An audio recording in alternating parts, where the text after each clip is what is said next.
Well, to start our Sunrise Smart Start, we have some breaking news here in Rochester. A man seriously injured after being thrown off of a motorcycle during a crash in the city. This happened right around midnight at East Main and North Union Streets. RPD says the motorcycle collided with another car that sent a 47-year-old man off the bike. He was taken to the hospital with what is currently described as a serious but not life-threatening injury. The woman driving the car was not injured. This investigation is ongoing, but no tickets have been issued. Well, turning now to developing news, a Rochester police sergeant is in the hospital after a stolen car chase and resultant crash. This lasted for hours. Around 1:30 in the afternoon yesterday is when it started. Officers went to Middlesex Road for calls for a robbery, a carjacking. A 61-year-old woman sitting in her car with the door open. Two men forced her out, stole some personal items plus the car. The woman wasn't hurt. Some 2.5 hours later, patrolling officers spotted the stolen car near J Street, and when they tried to stop it, they say the driver took off and that started the chase. RPD tells us the sergeant pursued the suspects until another car crashed into the police cruiser at Portland Avenue in Central Park. The sergeant did go to the hospital with minor injuries. The driver that ran into him was treated and released on scene. About a half hour after that, police spotted the stolen car again in the backyard of a home on Cumming Street. We're told the suspects went to a nearby house. Officers surrounded the area, tried to speak with those inside, but didn't go anywhere with that. The stolen car was eventually towed away. If you have any leads on those carjackers, you're asked to please call 911. In another big story, homicide detectives need your help to identify a man who was spotted at the scene of the double murder Sunday night at Maplewood Park. Well, take a pause now and look at your screen. If you recognize this man we're showing you here, we've provided the number for you to call, 585-428-7157. You can also email the Major Crimes Unit. They need your help to find him. Mayor Malik Evans, we talked to him about the progress of this investigation. We continue to encourage anyone that has information to come forward. Obviously, there are lots of pieces of evidence that are related to this. It won't be solved overnight. I do want to thank the community for all of the information that they have put out there. The community has been absolutely amazing in terms of making sure that they send in information, pictures, photos, videos, and we want to continue to get that information so we can make sure that we bring the individuals that perpetrated this heinous crime to justice.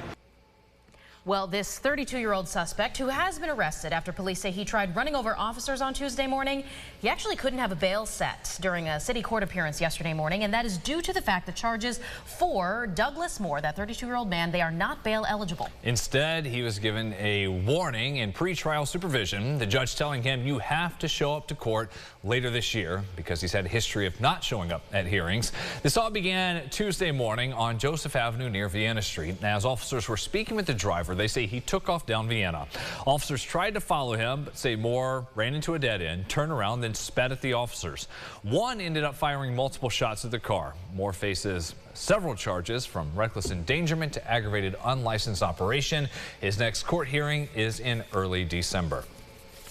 Well, we're taking a look as your News 8, a local election headquarters. We've got some reactions this morning to a very contentious appearance former President Donald Trump made before the National Association of Black Journalists Convention in Chicago. During this panel, as he was questioned, Trump brought up this, Vice President Kamala Harris's racial identity, when he was asked about some Republican lawmakers attacking her now as being a pick based off DEI.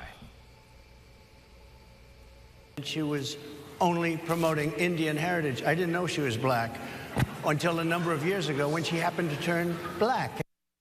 Harris is the daughter of a Jamaican father and an Indian mother. She went to a historically black college and addressed Trump's comments before a historically black sorority where she was speaking in Houston, saying in part, the American people deserve better. Applications for emergency repair assistance, those are now open to all New Yorkers, those of you who suffered some severe home damage during the storms we experienced last month. All the tornadoes we've seen. The support is part of $11 million, a recovery grant from the Division of Housing and Community Renewal. Homeowners can apply for up to $50 grand. Now, to qualify, applicants have to make below the medium income threshold for your area. Want to learn more about what that is, how to apply? We've got that at rochesterfirst.com. Well, let's go inside that Buffalo huddle now. We know the Bills are going to be back on the field at Fisher today. They've been doing some hard work. We know safety was a big question mark entering training camp. Injuries are just making our headlines, and it's really not some great news here. Piling up a bit, Mike Edwards week to week with a hamstring problem. Cole Bishop hurt his arm Tuesday. The injuries, since there have been so many, the team has made some moves, signing Kareem Jackson and Terrell Burgess. Burgess was a third-round draft pick in 2020 out of Utah. Played 3 years with the Rams and with the Commanders last season. He's fast. 4.46 is what he ran at the Combine. His draft pedigree is appealing, but he hasn't had a lot of success in a few seasons in the league. He had a broken ankle in his rookie year and played mostly throughout the rest of his career on special teams, so he's probably not the long-term answer. That leaves the door open for maybe another veteran signing, perhaps Bills Mafia, Micah Hyde, coming back. Well, happening tonight, it's the opening for the 54th Puerto Rican Festival. That'll be downtown at Parcel 5. Oh, yeah, they've been getting ready for this quite a while. Well, if you are looking to dive into the culture and learn a little bit more about Puerto Ricans, you will be treated to live music and authentic cuisine, all starting at 5 p.m. This festival runs through Saturday and will host daily performances, cultural workshops, and vendors all throughout the festival grounds. Today's attendance, free to the public, but the standard ticket cost going forward will be $15 for days 2 and 3. Maybe get out there, and we'll be watching the traffic, certainly around Parcel 5 around that time. Brett. Yeah, be a little busy. Big crowds out there, such a big part of our population. Sunrise traffic updates currently here 5 minutes ago until 7. West side's looking good, 490 coming in and out of downtown. The one issue we've had is over on 250 and Whitney Road in Fairport. We'll check sunrise traffic again, 725. Your weather headed out. It is warm out this morning. Warm out and a little bit of some hazy skies from the Canadian wildfires. So definitely just take that into account. I mean, it's not going to affect air quality a whole lot, but if you are super sensitive, just make sure you are checking that AQI. We're going to continue to update that on our website, but it's looking pretty good for today, tomorrow, and Saturday. Some scattered storms. Sunday, we dry out, and then some isolated storms we're keeping our eyes on. But look at the temperature trend downward into next week. That is what we are looking for. Yeah. Yay! Give the ACs a break. Goodness. Yay, we can open the windows again. Yeah, we'll get there. Thank you, Leanne. And for James this morning, we'll see you back here at 7:25. Have a great morning.